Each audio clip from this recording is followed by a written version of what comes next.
Good morning everyone. So আজকে হচ্ছে আমাদের এখানে ডে 3। আমরা এখন সকালবেলা আমরা থামেল পার্ক হোটেলের সকালের ব্রেকফাস্টের জন্য যাচ্ছি। আর আমরা এখন এখান থেকে চেক আউট করে চলে যাব হচ্ছে কালিন চকের দিকে ইনশাল্লাহ। সো আমি একটু আপনাদেরকে ভিউটা দেখাই, সকালের ভিউটা এখান থেকে কেমন। সো এটা হচ্ছে আমাদের ব্রেকফাস্ট রুম। আমি এখন ব্রেকফাস্টের জন্য যাচ্ছি। দোতলা একটা ব্রেকফাস্ট হল। চলে যাচ্ছি আমাদের ব্রেকফাস্টে কি কি আছে। মামি কাম come and sit here. Mommy, sit. Okay, go. So this is our breakfast. There is porridge. I have one orange juice. Go and take. Sauteed fish, fried potato, puri, bhaji, boiled egg, sausage, green tomato, lots of breads, and there is a corn soup most probably. Fruits, yogurt, cereals. Aiba, you want cereal? No. Aska cereal খাবে না? Why? It's a juice. So this is the area of taking breakfast. No. Yeah. How does it want? Hello everyone. So এখন আমরা হচ্ছে চলে যাচ্ছি কালিন চকের উদ্দেশ্যে। সো আমাদের গাড়ি নেওয়া হয়েছে স্করপিও, যেহেতু ওইখানে শুধুমাত্র 4 হুইলার আর স্করপিও এই টাইপের গাড়িগুলো খুব ভালো চলে, যেহেতু টোটাল পাহাড়ি অফবিট এরিয়া। তো আমরা ওখানে যাচ্ছি। হোপসো আমরা ওখানে গিয়ে স্নোফল দেখতেও পারি। আর হচ্ছে আমাদের সাথে আমাদের ড্রাইভার আছে, আর আমরা পুরো গাড়িটা নিজেদের জন্য নিয়েছি। আর এটা থামেল সিটি। আমরা এখন কাঠমান্ডু থেকে বের হয়ে যাচ্ছি। আর হ্যাঁ, থামেল সিটি অনেক জয়ফুল একটা সিটি। গতকালকে আমরা থামেলে অনেক ঘোরাফেরা করেছি। We had a lot of fun yesterday. So আজকে আমরা যে যাচ্ছি ইনশাল্লাহ আমরা সহি সালামতে পৌঁছাবো। 7 ঘন্টার মতো জার্নি আমাদের। সো হোপসো দেখা যাক কি হয়, পাশেই থেকে। তো আমরা সুন্দর সুন্দর ভিউ দেখতে দেখতে যাচ্ছি। এই যে দেখেন সামনে কি সুন্দর পাহাড়, যত দূর চোখ যায় শুধু পাহাড় আর পাহাড়। আর এখন যেহেতু উইন্টার, তাই আসলে মেঘ দেখা যাচ্ছে না।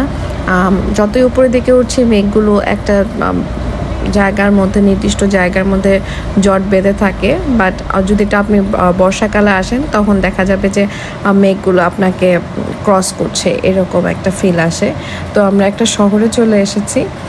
এটা হচ্ছে ইন্দ্রবতী রিভারের খুব পাশেই এই শহরটা, ছোট্ট একটা শহর এবং খুবই সুন্দর দেখতে শহরটা, দেখতেই পাচ্ছেন। আর আমরা এই তো ইন্দ্রবতী শহরটা দেখছিলাম। দেখতে দেখতে আমরা পার হলাম ইন্দ্রবতী নদীটা।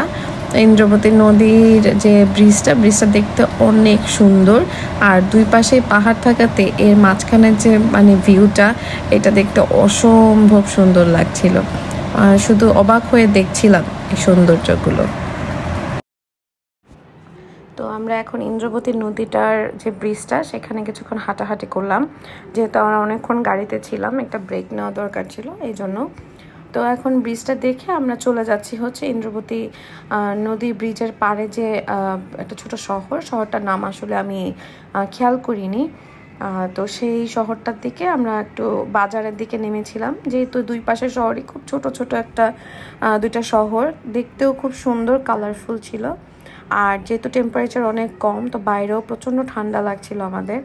তো আমরা চলে যাচ্ছি হচ্ছে বাজারের দিকে। এই যে বাজারের লুকটা কি সুন্দর, কালারফুল আমব্রেলা দিয়ে এটাকে ডেকোরেট করেছে। নেপালের এই জিনিসটা আমার খুব ভালো লেগেছে, যে ওদের সব জায়গাতেই ডেকোরেশন করা, ছোটোখাটো করে ডেকোরেশন করা। তো আমরা এই বাজারে একটু নেমে কিছুক্ষণ হাঁটাহাঁটি করলাম। আর এখান থেকে যেহেতু সামনে আমাদের আরও 5-6 ঘন্টার জার্নি, কিছু কিনে নিলাম। তো এখন বর্তমানে আছি হচ্ছে আমরা সুকেটেতে। এটা হচ্ছে একেবারেই খুব সুন্দর একটা অফবিট এরিয়া। এখানে মানুষ আসলে রিভার রাফটিং করতে আসে।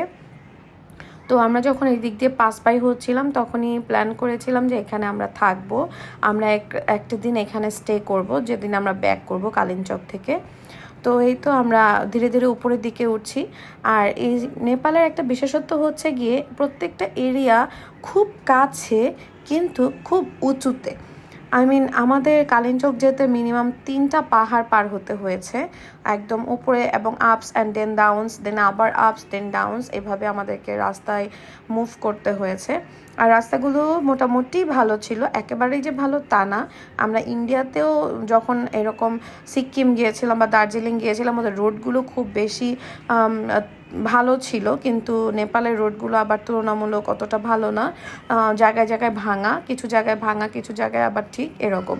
আর যেহেতু কালিঞ্চক হচ্ছে সম্পূর্ণ একটা অফবিট এরিয়া, ওইখানে আসলে দেখা যায় যে নেপালের বাইরের লোকজন খুবই কম যায়। যদি ধরতে গেলে ইন্ডিয়া থেকে কিছু সংখ্যক মানুষ আসে, আর বাংলাদেশের থেকে তো মনে হয় আমরাই ছিলাম সেদিন বাংলাদেশি।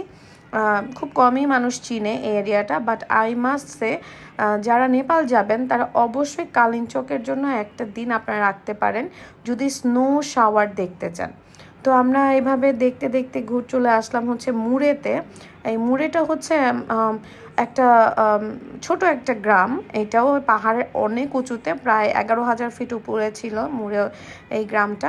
তো আমরা এখানে নেমেছিলাম একটু রেস্টের জন্য, যেহেতু দুপুর হয়ে গিয়েছিল, আমাদেরও একটু ওয়াশরুম দরকার ছিল।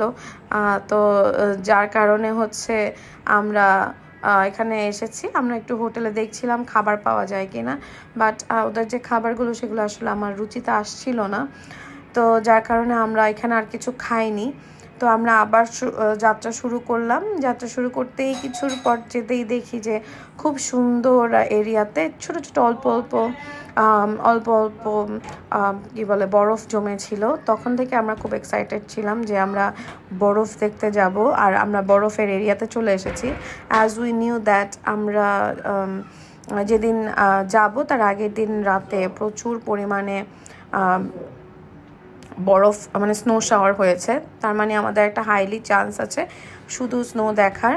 তো আমরা চলে এসেছি আমাদের সেই বহুল প্রতীক্ষিত জায়গা যার জন্য নেপাল আসা, সেটা হচ্ছে কালিঞ্চক কুড়িগ্রাম। নেপালের খুবই অফবিট একটা এরিয়া হচ্ছে এই গ্রাম। এই গ্রামে সহজে কোনো ফরেনার্স আসে না। আর নেপালের যে নিজস্ব যারা এখানকার স্থানীয় আছে নেপালের, তারাও খুবই কম আসে, বিকজ এই এরিয়াটা খুবই রিস্কি এবং এই এরিয়াটার রোড খুবই ভাঙা, যার কারণে এখানে খুব কম মানুষই আসে। তো এই হচ্ছে কুড়িগ্রামের ভেতরের লোকেশন। আমরা গেট দিয়ে ঢুকেই আমরা দেখতে পাচ্ছিলাম বেশ জায়গায় স্নো আছে, বিকজ গত রাতে প্রচুর স্নো শাওয়ার হয়েছিল। আর এইটার যে একটা ভিউ, এই গ্রামটার যে একটা ভিউ, আমি বলে হয়তো আমি ভিডিওতে দেখাতে পারছি না, বাট এত সুন্দর যা বলার বাইরে। আমি ঢুকেই মেসমারাইজিং হয়ে গেছি যে এত সুন্দর একটা ভিউ ছিল হচ্ছে এই কালিঞ্চকে। আর এই যে আমরা স্নো দেখতে পাচ্ছি, ওয়েদারটা খুবই ডাল ছিল, বিকজ যে কোনো সময় স্নো শাওয়ার হওয়ার একটা সম্ভাবনা রয়েছে।